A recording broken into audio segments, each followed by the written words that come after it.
अस्सलाम वालेकुम एवरीवन। तो स्टार्ट करते हैं अपनी वीडियो क्वेश्चन के साथ। आज के हमारे जो क्वेश्चंस हैं वो हैं which of the following is a bilateral exercise between India and France. हमने ऑलरेडी ये डिस्कस किया है और आज हमने वही क्वेश्चन उठाए हैं जो हमने प्रीवियस करंट अफेयर जो हमारी एक सीरीज़ है इसमें हमने डिस्कस किए हैं। ठीक है, तो फर्स्ट क्वेश्चन जो है इसके ऑप्शंस हैं गरुड़ा 7, गरुड़ा शक्ति, धर्मा गार्डियन और nomadic elephant. Among these exercise कौन सी एक्सरसाइज है जो इंडिया और फ्रांस के बीच में होती है। दूसरा क्वेश्चन जो है वो है great Indian bustard is state bird of which Indian state. ये जो माइग्रेटरी बर्ड है ग्रेट इंडियन बस्टर्ड, ये किस स्टेट का जो है स्टेट बर्ड है, कौन सी इंडियन स्टेट का। तो हमारे ऑप्शन हैं गुजरात, राजस्थान, हरियाणा एंड केरला। इनके आंसर्स हम डिस्कस करेंगे वीडियो के एंड में।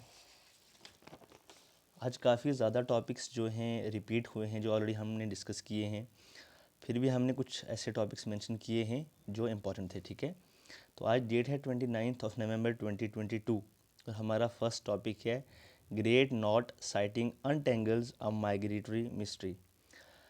अब जितने भी बर्ड जो हैं जो रशिया से साइबेरियन एरिया से माइग्रेट होके इंडिया आते हैं, उनमें जो एक बहुत इंपॉर्टेंट बर्ड है वो ग्रेट नॉट बर्ड है। ठीक है, हमने देखा गया है कि जो केरला कोस्ट है, ठीक है, वहाँ पे ये बर्ड्स पाए जाते हैं, विंटर सीजन में आते हैं वहाँ से।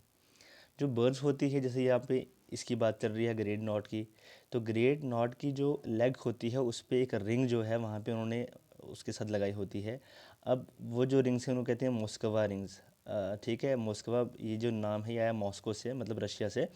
तो मॉस्कवा रिंग्स जो होती हैं उन परिंदों के जो उनकी जो लेग्स होती हैं उनके साथ लगाई होती हैं, तो वही जो परिंदे हैं उन रिंग्स के साथ केरला कोस्ट में पाए गए हैं। ठीक है, ये जो ग्रेट नॉट है ये एक इंडेंजर्ड स्पीशीज़ से बिलोंग करता है, इसलिए ये काफ़ी इंपॉर्टेंट है, इसके बारे में एग्ज़ाम में पूछा जा सकता है। एक तो ये माइग्रेटरी बर्ड है जो काफ़ी लॉन्ग डिस्टेंस ट्रैवल करके माइग्रेट करते हैं विंटर सीजन में, और इसलिए ये काफ़ी इंपॉर्टेंट भी हो जाता है क्योंकि जो इसकी ये इंडेंजर्ड स्पीशीज़ से बिलोंग करता है। कौन सी स्पीशीज़ है ये है कैलिडोरिस टेनियो रोस्ट्रिस। ठीक है, ये स्पीशीज़ है जिससे ग्रेट नॉट बिलोंग करता है। ठीक है, और कितना डिस्टेंस ट्रैवल करके आते हैं ये रशिया से यहाँ केरला कोस्ट तक, ये है 9000 किलोमीटर।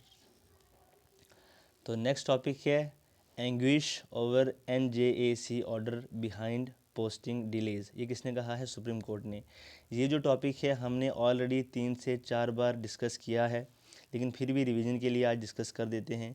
इस पे कोई वर्डिक्ट आया नहीं है क्योंकि गवर्नमेंट और जो सुप्रीम कोर्ट के बीच में टसल चल रहा है कि गवर्नमेंट कहती है कि जो कोलिजियम सिस्टम है जिसमें 5 जजेस होते हैं और उनके हेड होते हैं कौन? Chief justice of India. वही जजेस को क्या करते हैं कि उनके ट्रांसफर्स करते हैं थ्रू आउट इंडिया, और वही क्या करते हैं जजेस को अपॉइंट करते हैं सुप्रीम कोर्ट में।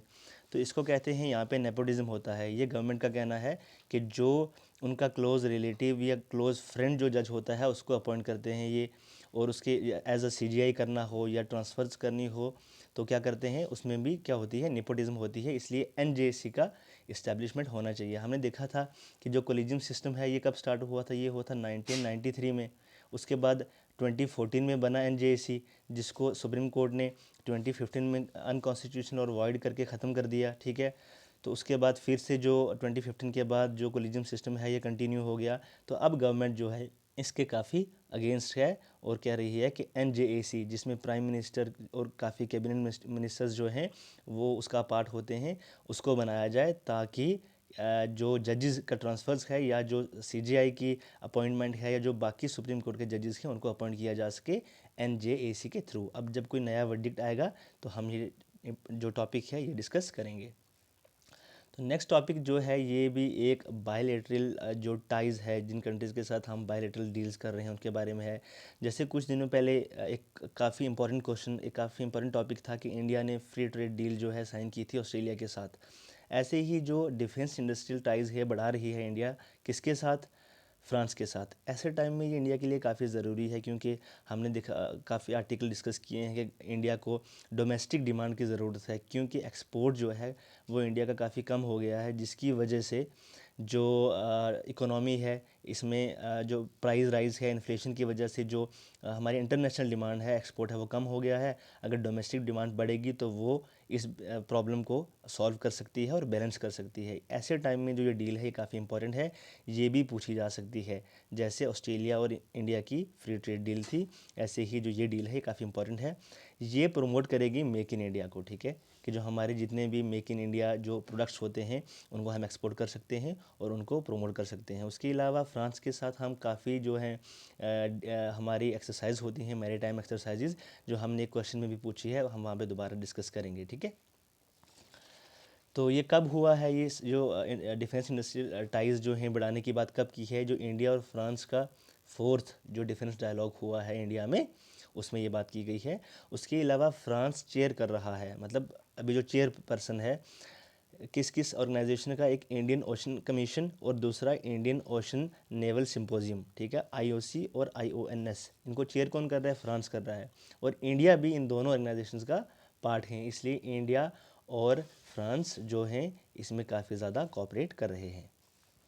उसके अलावा कुछ टॉपिक हैं जो मैंने यहाँ डिस्कस किए हैं, मेंशन किए हैं, इनको हम ऑलरेडी डिस्कस कर चुके हैं, फिर भी मैंने यहाँ पे मेंशन कर दिए हैं ताकि आपके लिए रिवीजन हो जाए। जैसे लॉस एंड डैमेज फ़ंड है, ये क्या है? लॉस एंड डैमेज फ़ंड हमने डिस्कस किया था COP 27 जब ख़त्म हो रहा था उसके टाइम पे, ठीक है, जब ये मीटिंग ख़त्म हुई थी नवंबर में। तो loss and damage fund basically होता है कि जो डेवलप्ड कंट्रीज़ हैं जो सबसे ज़्यादा कार्बन एमिशन करती हैं, ये कुछ अमाउंट पे करेंगी, ये फ़ंड पे करेंगी डेवलपिंग कंट्रीज़ को, ठीक है, जिनका सबसे ज़्यादा नुकसान होता है क्लाइमेट चेंज और ग्लोबल वार्मिंग की वजह से, और वो ज़्यादा जो है कार्बन एमिशन भी नहीं करती। तो क्या करेंगी? डेवलप्ड कंट्रीज़ फंड करेंगी, किसको? डेवलपिंग कंट्रीज़ को। उसके अलावा 16 डेज़ ऑफ एक्टिविज़म, ये भी हमने डिस्कस किया है, जो चलेगा 25 नवंबर से चल रहा है। अब एंड कब होगा? 10 दिसंबर को। इसको भी डिस्कस कर चुके हैं। उसके अलावा draft digital data protection bill, इसके बारे में हमने डिस्कस ऑलरेडी किया है। इसमें जो नए डेवलपमेंट्स होंगे, जब इस बिल को एक्सटेंड मिल जाएगा, हम इसको फर्दर डिस्कस करेंगे।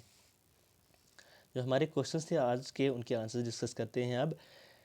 जो बायलैटरल एक्सरसाइज है जो इंडिया और फ्रांस के बीच में है, इनमें से वो है गरुड़ा 7, जो कहाँ पे हुई थी? जोधपुर राजस्थान में, इंडियन एयरफोर्स और फ्रेंच एयरफोर्स के बीच में, वो है Garuda 7।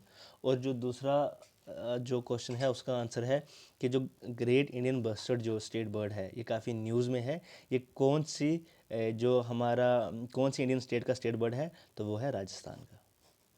Thank you so much, आज के लिए इतना ही। और अगर आपको वीडियो में नोट्स बनाने में कोई प्रॉब्लम आ रही है, आप हमारा जो लेट्स राइज के नाम से चैनल है टेलीग्राम पे, उसको ज्वाइन कर सकते हैं। उसका लिंक हम डिस्क्रिप्शन में डाल देंगे, आप चैनल को विज़िट करें और वहाँ से PDF ले लें, जो नोट्स के PDF है, ताकि आप इजीली अपने नोट्स बना सकें। Thank you so much, take care.